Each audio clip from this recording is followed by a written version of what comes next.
तेज हो गई है। तेज प्रताप यादव के आवास पर आज पारंपरिक दही चूड़ा भोज का आयोजन किया जा रहा है और इस भोज को लेकर देखिए सियासी गलियारों में चर्चा भी तेज है। खास बात यह है कि तेज प्रताप यादव ने इस भोज के लिए एनडीए के सभी प्रमुख नेताओं को न्योता भेजा है। इसके साथ ही आरजेडी अध्यक्ष लालू प्रसाद यादव, नेता प्रतिपक्ष तेजस्वी यादव समेत पार्टी के तमाम वरिष्ठ नेताओं को भी आमंत्रित किया गया है। अब इस अप्रत्याशित राजनीतिक पहल ने बिहार की राजनीति में नए कयासों को जन्म दे दिया है। तेज प्रताप यादव के आवास पर देखिए चहल पहल साफ तौर पर अब देखी जा रही है। चहल पहल बढ़ चुकी है। अब सबकी जो निगाहें हैं इस बात पर टिकी है कि क्या लालू प्रसाद यादव और तेजस्वी यादव इस आयोजन में शिरकत करते हैं या नहीं। तेज प्रताप के आवास पर दही चूड़ा भोज का आयोजन, ये बड़े बड़े पोस्टर्स आप देख पा रहे हैं। यहां पर आप देखिए समय भी दिया गया है और आज के दिन सभी को इंतजार है कि कौन कौन इस आयोजन में शामिल होने वाला है। चूंकि एनडीए के सभी प्रमुख नेताओं को न्योता दिया गया है, लालू परिवार को पूरा न्योता दिया गया है। खुद तेज प्रताप यादव घर पहुंच करके माता पिता से मिल करके, अपने भाई से मिल करके सभी को आमंत्रित किया है। के मौके पे दही चूड़ा के आयोजन कोई नई बात नहीं है। बिहार की सियासत में हर साल मकर संक्रांति के मौके पे राजनीतिक दल दही चूड़ा का आयोजन करते हैं, लेकिन इस बार जिस दही चूड़ा आयोजन पर सबसे ज्यादा निगाहें टिकी हुई हैं वो है लालू यादव के बड़े बेटे तेज प्रताप यादव के दही चूड़ा आयोजन पर। वजह भी साफ है कि तेज प्रताप यादव ने अपने यहाँ जो दही चूड़ा का आयोजन किया है इसके लिए उन्होंने एनडीए के तमाम बड़े नेताओं को निमंत्रण दिया, खुद जाकर निमंत्रण दिया और एनडीए के कई नेताओं ने बयान भी दिया कि वो तेज प्रताप यादव के दही चूड़ा आयोजन में शामिल होंगे। जाहिर तौर पे दही चूड़ा के आयोजन पर इस वजह से भी सियासी निगाहें टिकी हुई हैं क्योंकि खरवास के बाद कई तरह की चर्चा चल रही थी, लेकिन इसी बीच में तेज प्रताप यादव के आवास पर जो मकर संक्रांति के मौके पर दही चूड़ा का आयोजन किया गया है वो इसलिए भी बेहद खास हो जाता है कि देखना दिलचस्प होगा कि जब इस दही चूड़ा का आयोजन शुरू होगा तो इसमें कौन कौन से नेता शामिल होंगे। अगर एनडीए के बड़े नेता इसमें शामिल होते हैं तो वो भी राजनीतिक लिहाज से बेहद महत्वपूर्ण हो जाता है। लेकिन कल देर शाम तेज प्रताप यादव अपने पिता लालू यादव और अपनी माता राबड़ी देवी से तो मुलाकात उन्होंने की ही और निमंत्रण दिया, साथ ही अपने छोटे भाई तेजस्वी यादव के से भी जाकर मुलाकात कर उन्हें भी निमंत्रण दिया। जाहिर तौर पे ये तस्वीरें भी बहुत कुछ इशारा करती हैं। तो जाहिर सी बात है, कुल मिलाकर तस्वीर इस बात को लेकर टिकी हुई है कि जब इस दही चूड़ा के आयोजन की शुरुआत होगी तो इस दही चूड़ा आयोजन में कौन कौन से नेता शामिल होते हैं, एनडीए के नेता शामिल होते हैं या नहीं होते हैं, ये देखना दिलचस्प होगा। लेकिन दही चूड़ा आयोजन पर तमाम सियासी निगाहें टिक गई हैं, खासकर तेज प्रताप को लेकर भी कई तरह की चर्चा चल रही है। तो जाहिर तौर पर अब से कुछ मिनटों के बाद ये तस्वीर पूरी तरीके से साफ हो जाएगी कि तेज प्रताप यादव के दही चूड़ा आयोजन में कौन कौन से पार्टी के कौन कौन से नेता शामिल होते हैं। कैमरामैन दीपक के साथ आनंद अमृतराज, न्यूज़ 18 नेटवर्क, पटना। चलिए और ज्यादा जानकारी के लिए न्यूज़ 18 संवाददाता तेज प्रताप यादव के आवास से आनंद अमृतराज हमारे साथ जुड़ गए हैं।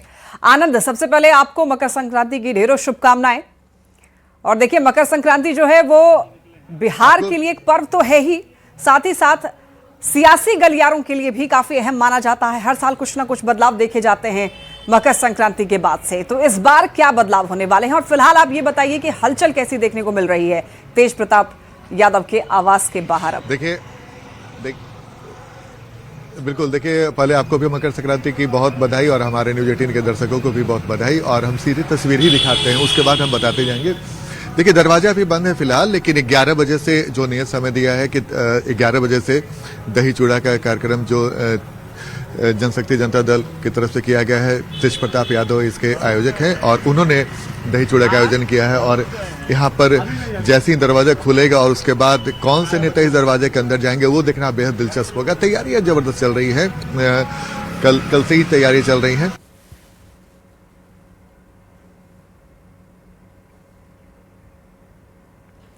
तो ये जो तस्वीरें हैं हमारे संवाददाता दिखा रहे हैं, तेज प्रताप यादव के आवास के बाहर की ये तस्वीर है। बड़े बड़े पोस्टर्स लगाए गए हैं। हर बार लालू परिवार की तरफ से आयोजन किया जाता था चूड़ा दही कार्यक्रम का, और इस बार लालू यादव के द्वारा आयोजित नहीं किया गया, तेज प्रताप ने यह कार्यक्रम आयोजित किया है। सभी नेताओं को न्योता दिया गया है। एनडीए के प्रमुख नेताओं के शामिल होने की संभावना जो है वो जताई जा रही है।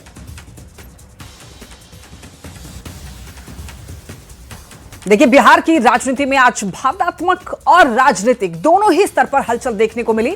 तेज प्रताप यादव आज अपने आवास पर दही चूड़ा भोज का आयोजन कर रहे हैं और इस आयोजन से पहले तेज प्रताप यादव राबड़ी आवास 10 सर्कुलर रोड पहुंचे, जहां उन्होंने अपने छोटे भाई तेजस्वी यादव को गले लगाया।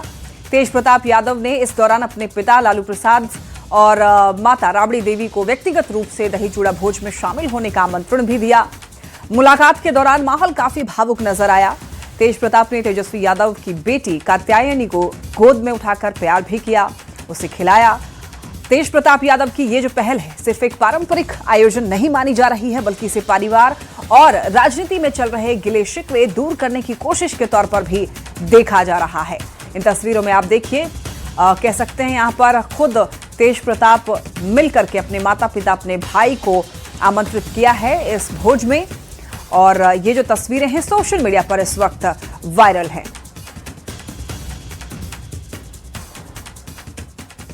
बढ़ते हैं खबरों में आगे। रांची से इस वक्त एक बड़ी खबर मिल रही है। देखिए, बीजेपी को मिलेगा नया प्रदेश अध्यक्ष। जी हां, आदित्य साहू का पद पर चयन तय माना जा रहा है। दोपहर 2 बजे पार्टी औपचारिक तौर पर ऐलान करेगी। 2.5 साल बाद बीजेपी को मिलेगा प्रदेश अध्यक्ष। सिर्फ आदित्य साहू ने नामांकन किया है।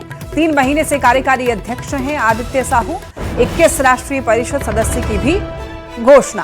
तो बीजेपी को नया प्रदेश अध्यक्ष झारखंड में मिलने जा रहा है और ये लगभग 2 साल के बाद होने वाला है। आपको बताते चलें, 2.5 साल, माफ कीजिएगा, 2.5 साल के बाद में बीजेपी को नया प्रदेश अध्यक्ष मिलने जा रहा है। सिर्फ आदित्य साहू ने ही नामांकन किया। 3 महीने से कार्यकारी अध्यक्ष हैं आदित्य साहू। 21 राष्ट्रीय परिषद सदस्य की भी घोषणा। 3 महीने से कार्यकारी अध्यक्ष हैं। तो ये बड़ी खबर आप तक पहुंचा रहे हैं झारखंड से, जहां पर खबर ये मिल रही है कि आदित्य साहू अब झारखंड में बीजेपी के नए बॉस होंगे।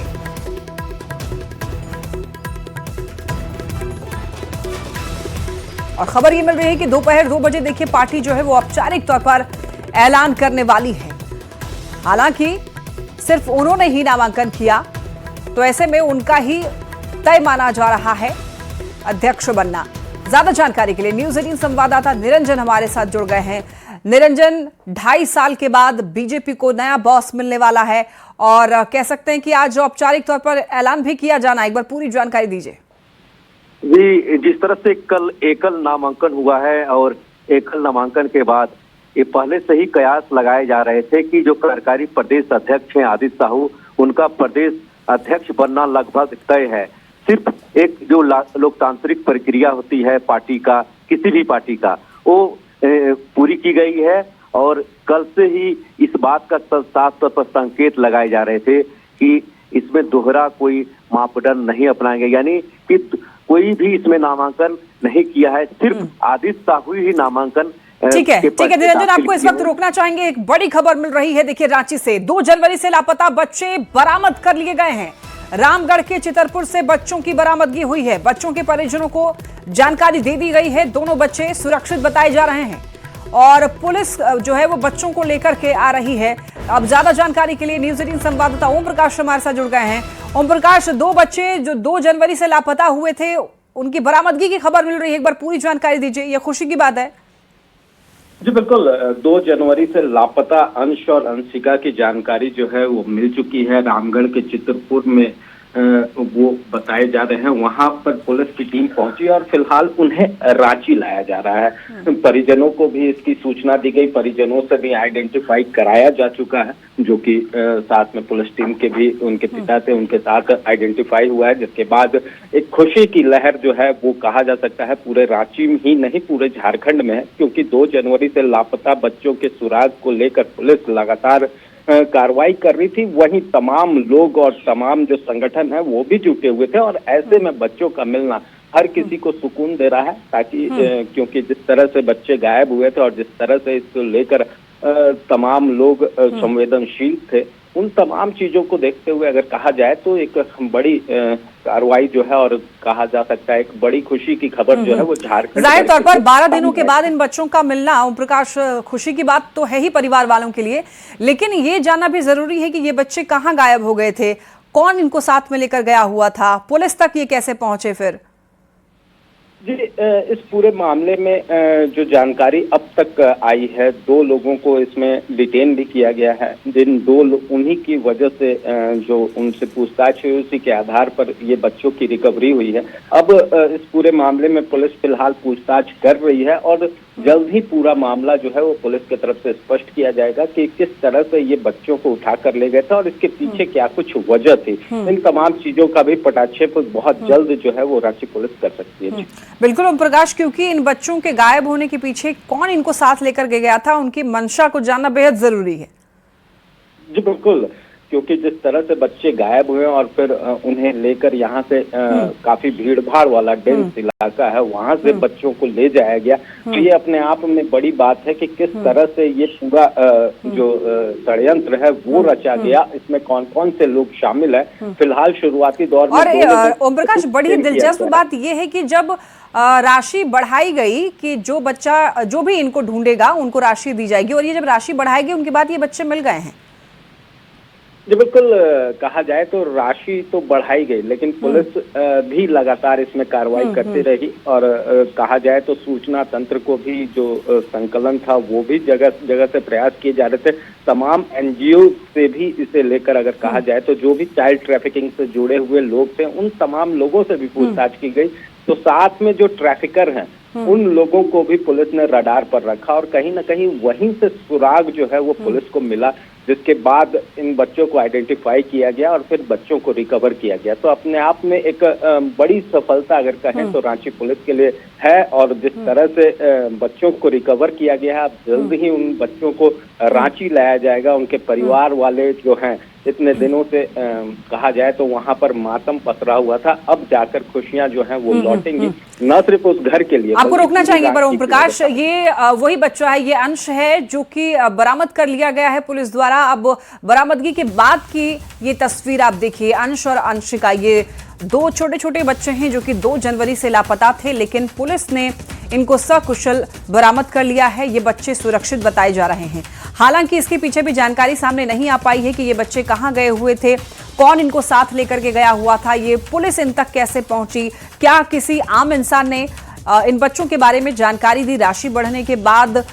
इस बारे में अभी फिलहाल कोई जानकारी सामने नहीं आई है। बहुत जल्द प्रशासन की तरफ से भी ऐलान किया जाएगा इन बच्चों के बारे में कि इन बच्चे आखिर कैसे वहां तक पहुंच गए। ओम प्रकाश हमारे साथ लगातार बने हुए हैं। ओम प्रकाश, इन बच्चों की कुशल बरामदगी के बाद की तस्वीरें हम लोग दिखा रहे हैं दर्शकों को, लेकिन सवाल ये भी काफी अहम हो जाता है कि ये जो बच्चे हैं इनके बारे में क्या किसी आम इंसान ने पुलिस को सूचना दी? जी, बता दें कि पुलिस जो है वो लगातार ट्रैफिकरों की कहा जाए तो उनको रडार पर रख के उनको भी डिटेन करके पूछताछ कर रही थी और वहीं से सुराग मिलने की बात जो है वो सामने आ रही है। हालांकि इसमें जो एक व्यक्ति को भी कल ही डिटेन किया गया था, उससे जब कड़ी पूछताछ की गई, धनबाद के आसपास का वो व्यक्ति बताया जा रहा था जिससे पूछताछ की जा रही थी और उसी की निशानदेही पर जो है वो उसने बच्चे की जानकारी दी है और उसके बाद पुलिस की टीम वहां पर पहुंची है। ऐसी जानकारी सूत्रों के हवाले से जरूर सामने आ रही है कि इसमें आम जन का सहयोग कितना रहा ये तो अभी कहना मुश्किल है, लेकिन जिस तरह से जो ट्रैफिकर थे, जो संदिग्ध थे, उनकी जब कुंडली खंगाला गया, उनसे जब पूछताछ हुई है तो चीजें जो हैं वो छनकर सामने आई हैं। और वहीं पर रहा बात इनाम की राशि बढ़ाने का, तो पुलिस की द्वारा जो है वो 2 दिन पहले ही राशि बढ़ाई गई। पहले 51,000 रुपए था और उसे बढ़ाकर 2 लाख रुपए किया गया। तो अपने आप में कहा जाए तो राशि को भी बढ़ाया गया ताकि आम जन की तरफ से जो सूचनाएं आ रही हैं वो ज्यादा से ज्यादा पहुंच सके। तो कहीं ना कहीं ये सूचना तंत्र भी और जो इनाम की राशि है वो भी एक बड़ा फैक्टर है इस पूरे प्रकरण में। जी, बहुत धन्यवाद आपका इन तमाम अपडेट्स के लिए ओम प्रकाश। तो ये छोटे छोटे बच्चे हैं जिनकी सकुशल बरामदगी हो गई है, बच्चे सुरक्षित बताए जा रहे हैं।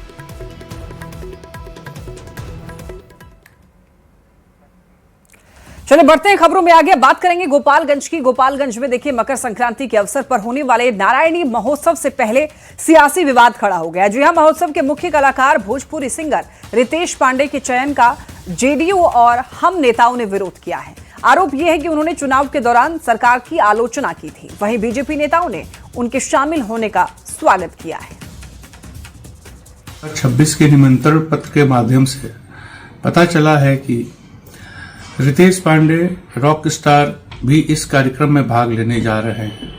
बताना चाहूंगा कि अभी बीते विधानसभा चुनाव में रितेश पांडे जी ने जदयू के विरुद्ध वहां पर चुनाव लड़ा था, और सिर्फ चुनाव ही नहीं लड़ा था, बिहार सरकार, माननीय मुख्यमंत्री जी और उप मुख्यमंत्री जी, एनडीए के नेताओं के नीतियों के का विरोध किया था। सरकार को जिला प्रशासन और कला संस्कृति विभाग बुला रही है, जिनका नाम है श्री रितेश पांडे जी, और वो जनसुराज से उम्मीदवार रहे हैं करगहर विधानसभा से पिछले चुनाव में। और चुनाव के दौरान वो लगातार बिहार के मुख्यमंत्री माननीय श्री नीतीश कुमार जी और देश के प्रधानमंत्री श्री नरेंद्र मोदी जी को विकास विरोधी, युवा विरोधी और सरकार की जमकर आलोचना करते थे। तो ऐसे व्यक्ति को किसी सरकारी आयोजन में बुलाकर और उनका महिमा मंडन करना कहीं से उचित नहीं है। इसलिए महोत्सव में उन तमाम कलाकारों का हम लोग विरोध करेंगे जो पिछले विधानसभा चुनाव में जो हम लोगों को बिहार की जनता ने मैंडेट दिया है उसका विरोध किया था। और जहाँ तक रितेश पांडे जी की बात है, उन्होंने जदयू के खिलाफ चुनाव लड़ा था और माननीय मुख्यमंत्री, माननीय उप मुख्यमंत्री, प्रधानमंत्री और बिहार सरकार की तमाम नीतियों का विरोध किया था। देखिए, रितेश पांडे एक बड़े कलाकार हैं और कला के क्षेत्र में एक बड़ा नाम है।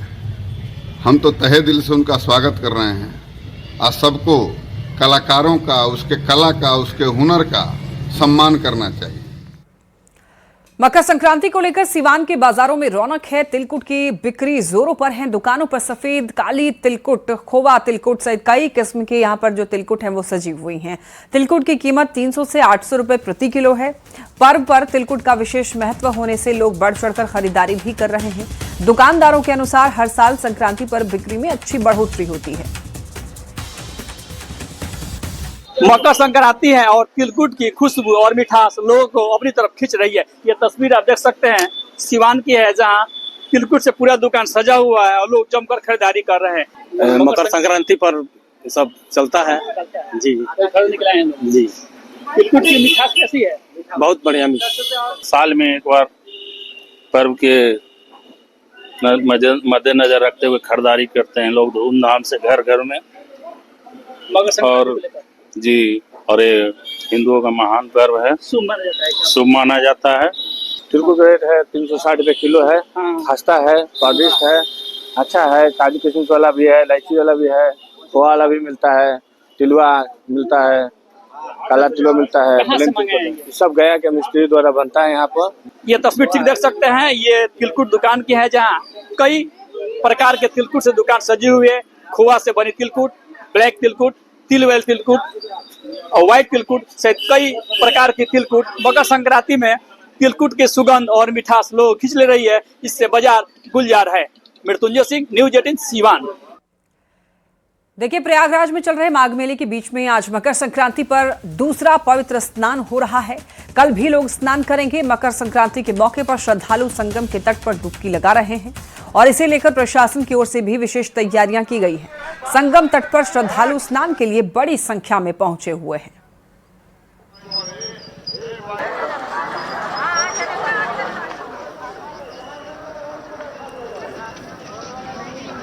और देखिए, मकर संक्रांति के पावन अवसर पर देश भर के धार्मिक स्थलों पर श्रद्धालुओं की भारी भीड़ उमड़ पड़ी है। आस्था और परंपरा के इस महापर्व पर लोग पवित्र नदियों में डुबकी लगा करके पुण्य अर्जित कर रहे हैं। ये देखिए, 3 तस्वीरें आपको दिखा रहे हैं टीवी स्क्रीन पर। पहली तस्वीर गंगा सागर की है, जहां मकर संक्रांति पर लाखों श्रद्धालु गंगा और सागर के संगम में पवित्र स्नान कर रहे हैं। हर हर गंगे के जयकारों के बीच आस्था का सैलाब नजर आ रहा है। दूसरी तस्वीर अयोध्या से सामने आई है, जहां सरयू नदी के घाटों पर श्रद्धालुओं की लंबी कतारें देखी जा रही है। लोग श्रद्धा के साथ सरयू में डुबकी लगाकर पूजा अर्चना कर रहे हैं। तीसरी तस्वीर प्रयागराज के माघ मेले की है। संगम तट पर आस्था का अद्भुत नजारा देखने को मिल रहा है। गंगा, यमुना और अदृश्य सरस्वती के संगम में श्रद्धालु स्नान कर रहे हैं। माघ मेले की ड्रोन से ली गई तस्वीरें भी बेहद मनमोहक और दिव्य यहाँ पर नजर आ रही है, जिसमें आस्था का विशाल स्वरूप जो है वो साफ दिखाई देता है।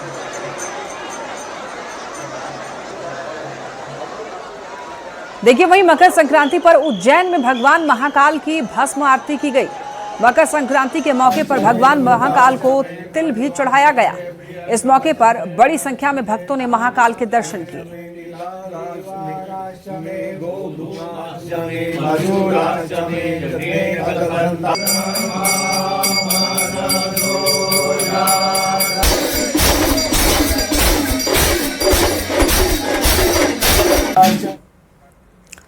और इसी के साथ इस बुलेटिन में